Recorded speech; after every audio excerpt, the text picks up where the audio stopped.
Hey guys, so WWE No Mercy 2017 went down tonight, and it was a Raw exclusive pay-per-view. In my opinion, the show of the year so far for WWE. Great action from the start, although it did sputter with 40 minutes to go left in the show, and I'll explain why. But overall, a fun event to watch, and yeah, let's break it down. This is my No Mercy 2017 thoughts video. So the first match was on the kickoff show. Elias Samson taking on Apollo Crews. Standard kickoff show match. Samson gets the win. Both guys are directionless at this point, so that's all I'm going to say about it. Moving on, the first match on the official No Mercy card was the Intercontinental Championship match. The Miz defending his title against Jason Jordan, and this was a really good opener. Smart decision by WWE to have this open up the show, as the Miz has been killing it as Intercontinental Champion, and Jason Jordan is one of the most athletically gifted wrestlers in WWE today, and it was on full display tonight. He did his double rolling Northern Lights suplex, which is a thing of beauty, and he also took out the entire Miztourage with a belly-to-belly. It was a really cool sight to see. But in the end, the Miztourage was too much for Jordan to handle. I believe it was Curtis Axel ended up decking Jordan in the face, and he walked right into a skull-crushing finale by The Miz. So The Miz was successful, entertaining his Intercontinental title. And I'm not sure where this feud's going. Jordan did cut a post-match promo on The Miz, basically insulting him. You could definitely tell Jordan needs to work on his promo skills, but he did cut a promo on The Miz. But later in the night, The Miz asked Kurt Angle to have Miz TV with Roman Reigns the next night on Raw. So I don't know if Miz is going to feud with Reigns or Jordan's going to continue to feud with The Miz. Just got to wait and see at this point. But overall, the match itself was really good. Fun way to open the show, and The Miz was successful in his Intercontinental Championship defense. The next match on the No Mercy card was Finn Balor taking on Bray Wyatt. Now this match, the stipulation here was it was man versus man. Finn Balor could not come out as Demon King, so no face paint at all. It was just Finn Balor taking on Bray Wyatt. Another good match, lots of good in-ring action. However, the way it was booked, it just made Bray Wyatt look even more pathetic than he already does look. No one can really take him seriously because he talks all this trash, but can never back it up with a win. And before the match, Bray Wyatt came out first, then Finn Balor did. And during Balor's entrance, Wyatt attacked him. He attacked him pretty good, and then it looked like Balor was going to be helped to the back. He gets probably to the top of the entrance ramp. Bray Wyatt starts talking trash, so Finn Balor comes in, and they start the match with Balor already being attacked, so he's injured at this point. But he still gets the win. He hits Wyatt with a coup de grace, gets the pin, 1, 2, 3. And while it was a good one for Balor, showed he's resilient, it just makes Bray Wyatt look like even more of a joke. He can't even cheat and win. So I don't know what WWE is doing with Bray Wyatt at this point. You would think that this feud would be over between the two, as Balor has won cleanly over Bray Wyatt in 2 consecutive pay-per-view matches. But if I was booking it, I would continue it a little bit more. I would have Luke Harper and Eric Rowan come over from SmackDown, join Bray Wyatt. Have Gallows and Anderson team up with Finn Balor. You could have the Bullet Club versus the Wyatt family. I think that would be a fun feud. But I don't know if WWE is going to do that, and I don't know if they're going to continue this feud. So there's a lot of question marks concerning this rivalry between the two, considering Finn Balor's now defeated Bray Wyatt twice on pay-per-view. The next match on the card was the Raw Tag Team Championship match. Dean Ambrose and Seth Rollins defending their tag titles against Sheamus and Cesaro. So it was 2/3 of the Shield versus the team known as The Bar. And this was the match of the night, in my opinion. Stole the show. Great in-ring action.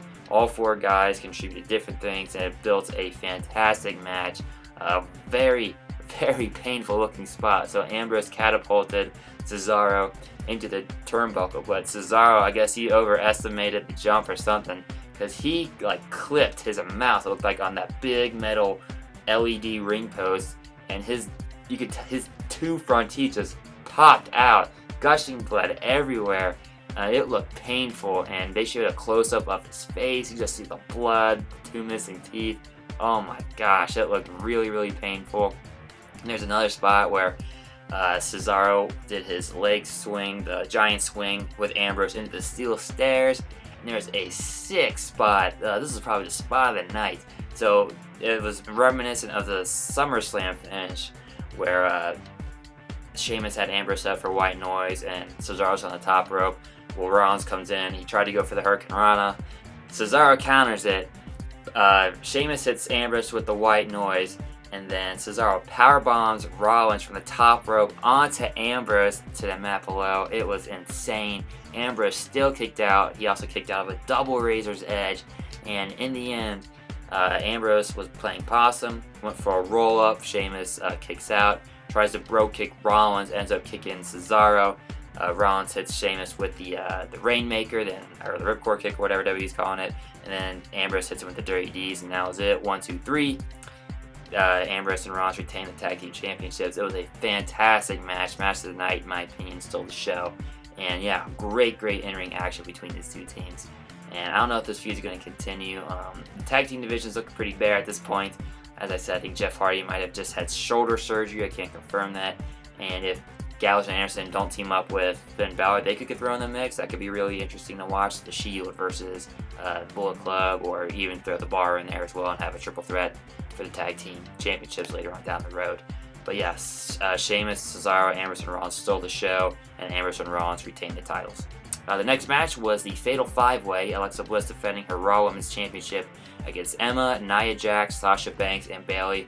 This was a really good match. Fun to watch, fast-paced, lots of good action. Spot of the match here was Jax was hanging on the ring apron. Looked like, I think it was Emma and Bayley were trying to powerbomb her off of it.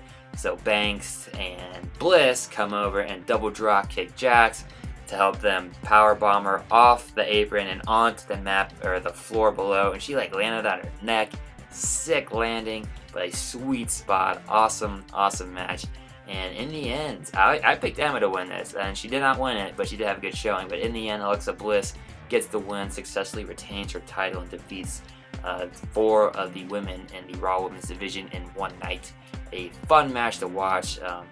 Really good showing by all 4 women, especially Emma.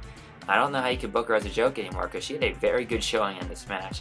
And as far as going forward, I would expect Bliss and Jax to continue their rivalry, and I would also think Bayley and Sasha Banks are gonna further develop this friendship into a rivalry as well.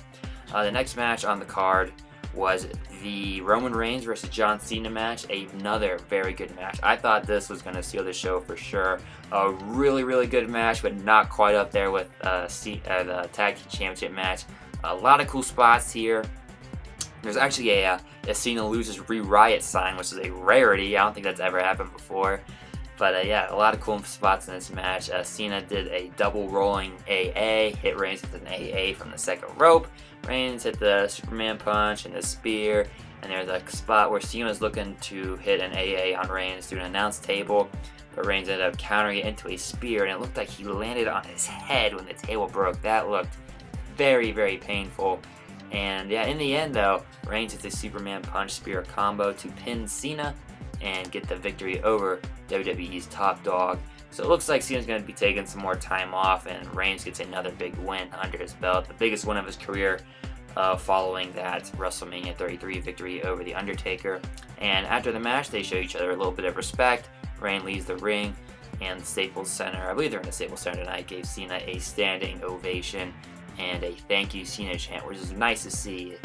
Cena's been wrestling for like the past 15 years, so the spot where, or the place where he won his very first WWE Championship at WrestleMania 21, to see that same crowd give him a thank you Cena chant out of respect was very nice to see. And it looks like we won't be seeing Cena again possibly until maybe WrestleMania season. But very good match, and as I said, Roman Reigns might be feuding with The Miz moving on, because it looks like Cena's going to be done with WWE for a little bit.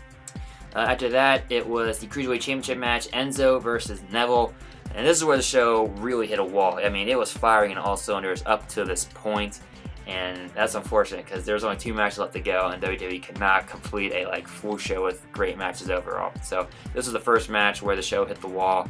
There was a "this is boring" chant, and I kind of had to agree. Neville and Enzo just don't have good in-ring chemistry together. And the most interesting part of this match was at the very end, where Enzo was outside the ring, got the Cruiserweight title belts, brought it with him in the ring.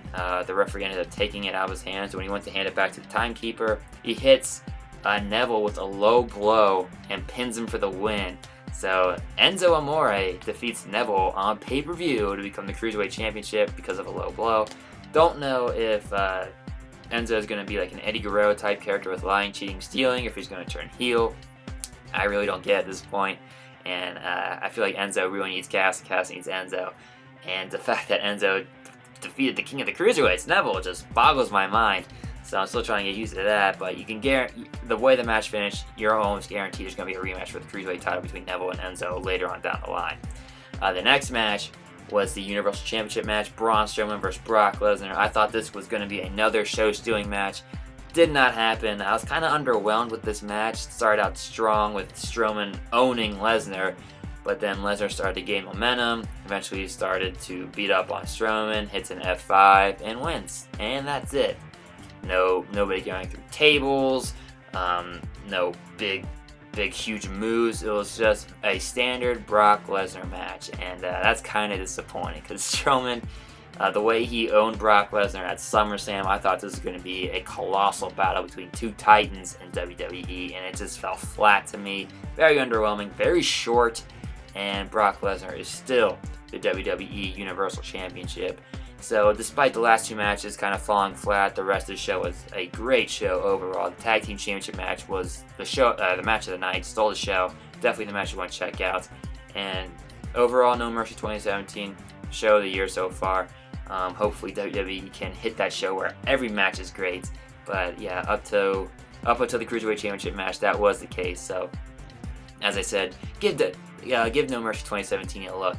And that's all I got for you. So if you like this video, feel free to give it a thumbs up, leave a comment, and subscribe to the channel. Follow me on Twitter and check out my website. At Cincy Fan Zone is my Twitter handle. My website is cincyfanzone.blogspot.com. There are links to both of those in the description below. And as always, guys, thanks for watching.